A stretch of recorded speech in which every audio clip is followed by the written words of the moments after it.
Eu quero falar das duas brasileiras que viajaram para realizar o sonho. Elas queriam conhecer a Ásia e a Ásia é maravilhosa, encantadora. Chegaram na Tailândia, que tem muita coisa bonita para fazer. Na Tailândia existem muitas arquiteturas diferentes, todas muito antigas. Você encontra aquelas mulheres girafas, sabe, que antigamente se via nos desenhos da Disney. Elas colocam aquelas argolas, o pescoço vai ficando enorme. Aquilo existe de verdade, fica na Tailândia também. São os passeios com os elefantes. Você encontra em Phuket aquelas praias com aquelas areias brancas demais. Todos esses castelos. Você sabe que a Tailândia tem rei. Enfim, tem muita cultura para você acompanhar. E na Tailândia é tudo muito barato, muito econômico. É difícil de você chegar, a passagem de avião que é mais caro. Mas quando você está lá, é tudo muito barato. Depois elas vão para a China. Aí a China é um pouco diferente, também tem muita história, lindo e maravilhoso, mas lá na China hoje é um pouco mais caro. E elas estão justamente na China. Porque quando elas iriam voltar, de repente começa a guerra no Oriente Médio, o voo é cancelado, a agência de viagem não fala mais com elas, a companhia aérea também fala a culpa não é nossa, pronto, acabou. Elas estão presas. Não numa cadeia, mas estão ali na China, sem poder sair. E o problema é que na China o dinheiro acabou. Para você se hospedar hoje, por exemplo, elas acabaram de sair do hotel.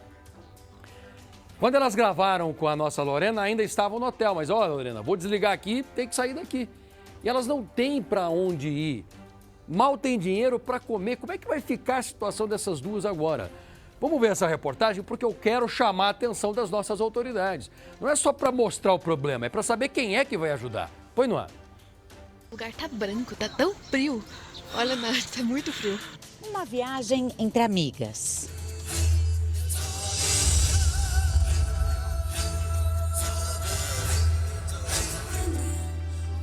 Gabriele e Nathalie se planejaram por mais de um ano. Juntaram dinheiro, queriam conhecer a Ásia, desbravar a Tailândia e a China. Elas fizeram um planejamento, um ano antes, então teve acompanhamento dos voos para saber os valores, elas fecharam todos os passeios antes, elas juntaram o dinheiro certinho para esse período que elas iam ficar. E com muito esforço, conseguiram. As amigas exploraram cada cantinho, registraram momentos inesquecíveis, mas o que era sonho virou angústia. Quando ela embarcou, ainda não tinha nada sobre a guerra, e lá na Tailândia surgiu o conflito, e aí ela ficou sabendo. Até então a gente não tinha nenhuma notícia de voo nem nada, então elas seguiram a viagem normal. Guerra no Oriente Médio, ataques, mísseis e muita tensão.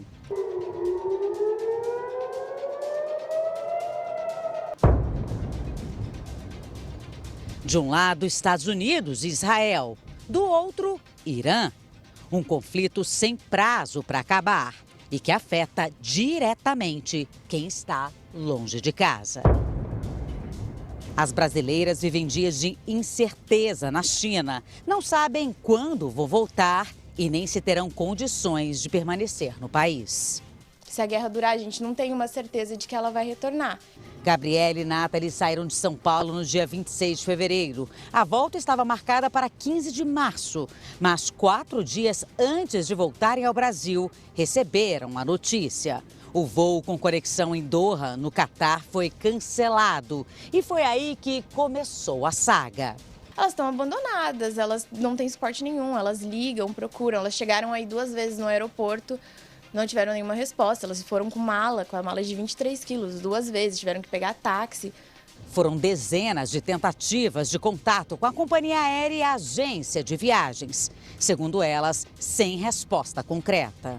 Tentamos ligar 67 vezes e aí nisso a gente já estava procurando algum lugar para a gente ficar, porque a gente não tinha lugar para ficar. A previsão da viagem de volta da Gabi é para o dia 28 de março, quase 15 dias depois da data original. E quando eu fui questionar eles de por que vocês me mandaram uma conexão para um aeroporto que está abrindo e fechando, eles falaram que foi passado pela companhia aérea e que meu voo pode ser cancelado em até 24 horas antes, ou depois de 24 horas, um pouco de horas antes, mas aí é isso. Mesmo com algumas operações sendo retomadas, o cenário ainda é instável. Restrições no espaço aéreo e o risco de novos ataques continuam afetando voos no mundo todo. Mais de 37 mil voos já foram cancelados. Comprar uma nova passagem pode custar quase R$ 20 mil. Um valor fora da realidade das duas. Estão lá sozinhas, é difícil, é outra língua, assim, entendeu? Tem a parte da comunicação também, então assim, a internet que é difícil, você não consegue igual aqui, né, no nosso país, então assim, é muito complicado. A gente vai tentar falar com ela, a gente vai ligar agora.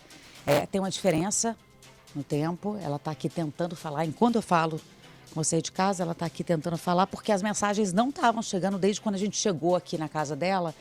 As mensagens não estavam chegando, né? Não estavam chegando, ela começou a receber as mensagens agora. Gabi? Gabi, você consegue abrir áudio? Você consegue abrir vídeo? É que aqui é um pouco diferente, né? Então, pra gente conseguir usar os aplicativos, formas de comunicação, enfim, ou até site brasileiro, às vezes acessar um banco, etc., a gente precisa de pagar a internet a mais. E fica caro, o dinheiro tá acabando. E a gente tá tentando se virar com refeição barata pra gente conseguir reduzir o custo, porque a gente tem custo de transporte, então a agência fez a gente 2 vezes ao aeroporto. Como é que vocês se sentem aí, abandonadas mesmo? Sim, a sensação é de abandono. Em situações como essa, mesmo em casos de força maior, as empresas têm sim responsabilidade. Especialistas explicam que o passageiro que fica retido fora do país deve receber assistência, como hospedagem, alimentação e suporte até o retorno. Quando o passageiro fica retido, ele tem que aguardar a nova data para passagem e ele não tem condição de saber quando isso vai acontecer se não for através da companhia aérea. Então a companhia aérea precisa sim prestar toda a assistência para esse passageiro que está retido fora. Ele está numa condição de vulnerabilidade, ele está numa condição adversa à situação que ele previu pela viagem dele, completamente fora do contexto que ele imaginava. E a companhia aérea tem sim o dever, porque ela está submetida, ela está sujeita às regras do Código de Defesa do Consumidor aqui no Brasil. Gabriela e Nathalie ainda não sabem quando vão conseguir voltar ao Brasil. Enquanto isso, tentam manter a calma, mas a situação é cada vez mais difícil.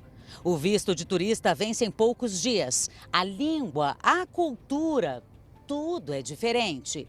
E longe da família, a insegurança só aumenta. E eu só queria genuinamente que ela voltasse para casa e em paz, tranquila, que fizesse um voo tranquilo. Era um pesadelo e agora é só esperança para voltar, né? Porque a gente quer mais que elas voltem bem. Vamos torcer, vai dar tudo certo, viu, família? A nossa produção entrou em contato com a agência de viagens e eles explicaram que os voos vindos da China dependem de conexão em aeroportos da região afetada pelos conflitos. A agência disse também que o voo da Gabriele já foi remarcado. A notícia é boa. E que eles estão tentando remarcar também o da Nathalie. Foi remarcado? Quando vai ser? Nós estamos aguardando essas informações para repassar para a família também. Mas vamos torcer. Com essa pressão que nós estamos fazendo, uma a gente já conseguiu remarcar o voo. A outra tem que ser ainda hoje, viu, agência? Por favor. Eu quero aplaudir vocês aqui e não voltar com uma outra matéria com um tom um pouco mais enérgico para cobrar providências. Mas obrigado por enquanto, vocês foram maravilhosos.